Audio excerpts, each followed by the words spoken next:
jẹ́ àjọdélé Alhaja aya Kunle Ologundudu.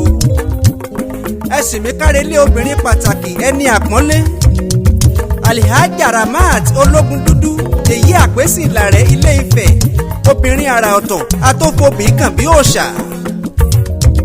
Mo fẹ́ kájọ kẹ́ni ayé ń fẹ́ ẹni àpèsè, obìnrin ṣàǹkó tó pọ́jú owó, aníwàlẹ́wà obìnrin tó dáa bí egbin. Òní lọ́jọ́ ìbí ènìyàn rere abìwà pẹ̀lẹ́ aya tí ń gbọ́ tọkọ rẹ̀ lásìkò.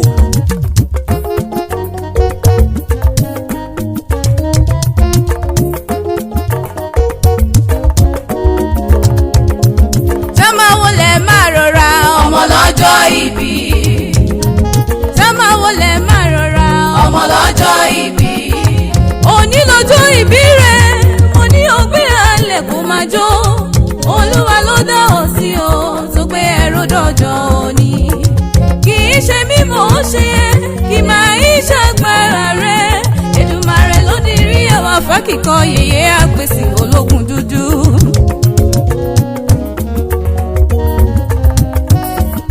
Èyí ò mà ní já ṣe mọ́ lọ́lá Elédùmarè ọba. Gúnugún kì í máa ikú léwe ikú òjijì ò ní pa ẹ́.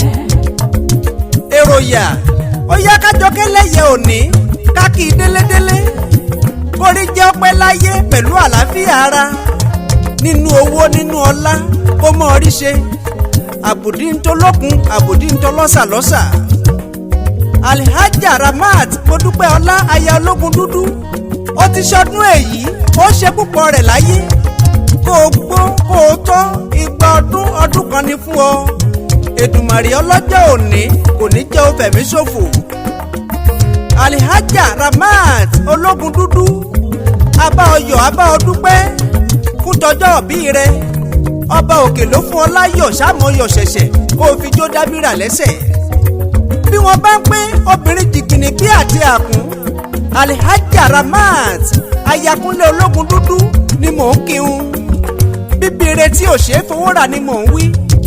Adọ́gbadélé obìnrin gbọ̀ngbọ̀n gidi bí akọ, ṣìkìṣìkì ọmọ àmìlẹ̀gbẹ̀ bí ilẹ̀kẹ̀. Ǹlẹ́ yèyé àpèsè ìlàrẹ̀ nífẹ̀ẹ́ òòdáyé, yèyé àpèsè ìlàrẹ̀ nífẹ̀ẹ́ ọ̀ọ́ni tí fọlámì gbòòrò tìtìtì, ẹni tó pọ̀ lọ́lá dẹ́múdẹ́mú ọlá dẹ́múdẹ́mú ọlà, ẹrù tó jowú ẹ̀ lọ. Obìnrin kan ṣoṣo bí ọkùnrin mẹ́ta ààbọ̀ ọlọ́lá tí fọlámì líkì. Ó mọjú owó ó mọjú òwò ó sì ń mówó wálé. Ẹni tó mọjú owó tó mọjú òwò gidi ni, kò sí nínú ẹni tí bowó tí bòwò jẹ́, kò bá wọn ṣòwò kókùtà. Màmá olóyè tó pọ̀ ó joyè nílàrẹ̀ nífẹ̀ẹ́ ọ̀ọ́ni. Yèyé àpèsè ìlàrẹ̀ Ifẹ̀ ló mú lọ́wọ́. Àgbáríjọ ẹgbẹ́ àwọn ọ̀dọ́ ọlọ́jà lẹ́kìtì ó níyà ẹgbẹ́ wọn. Ìyá ẹgbẹ́ ló tún jẹ́ fáwọn ọmọ ẹgbẹ́ alága àgbéyàwó lẹ́kìtì. Alhaja Ramat mo dúpẹ́ ọlá Ológundúdú ọmọ ẹgbẹ́ tó púpọ̀.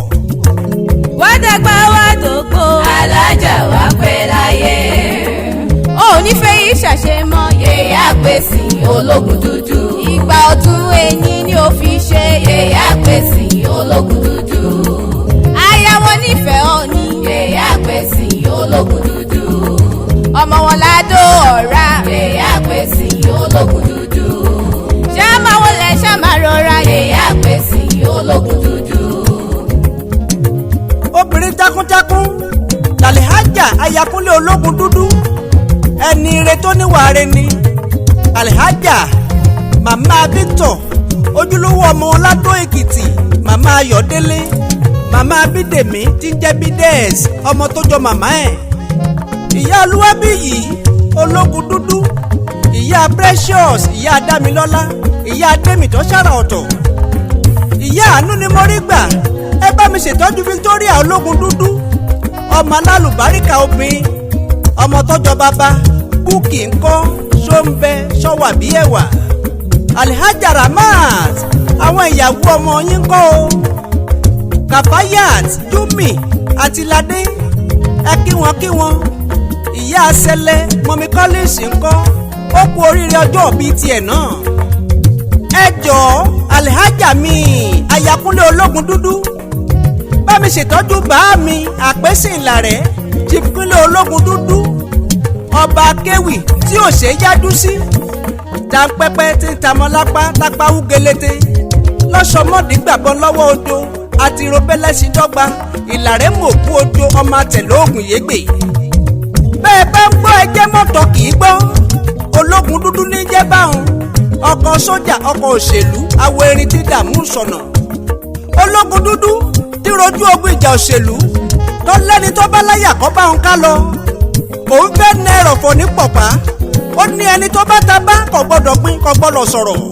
Ológundúdú dé ọ̀fẹ́rẹ́ngẹ́ bíi iná ikú bàbá ọ̀run oko jàdán ní ìwọ́jọ wòrò àrà. Congratulations to you Alhaja Ramat mo dúpẹ́ ọlá aya Ológundúdú mo bá ọ dúpẹ́ mo bá ọ yọ̀ mo bá Chief Àpèsè Ìlàrẹ́ ọkọ rẹ Kunle Ológundúdú mo bá ọ dúpẹ́ nínú orin ẹ nífẹ̀ẹ́ yìí ṣàṣe mọ́ ẹ rọ́jú kẹ́ ṣàmì ẹ̀. bí wọ́n bá bí lérè wípé ta ló kọrin ewì fẹ́lẹ́yẹ èmi akọrin máyégún ni Òjó Awógbèmí akọrin máyégún akéwì Oòduà akọrin tí ń forin ewì gbèdè àrà. ó nífẹ̀ẹ́ yìí ṣàṣe mọ́ Yèyé Àpèsè Ológundúdú ìgbà ọdún ẹni ni ó fi ṣe Yèyé Àpèsè Ológundúdú aya wọn nífẹ̀ẹ́ òní Yèyé Àpèsè Ológundúdú ọmọ wọn ládó ọ̀rá Yèyé Àpèsè Ológundúdú ṣá máa wọlé ṣá máa rọra Yèyé Àpèsè Ológundúdú.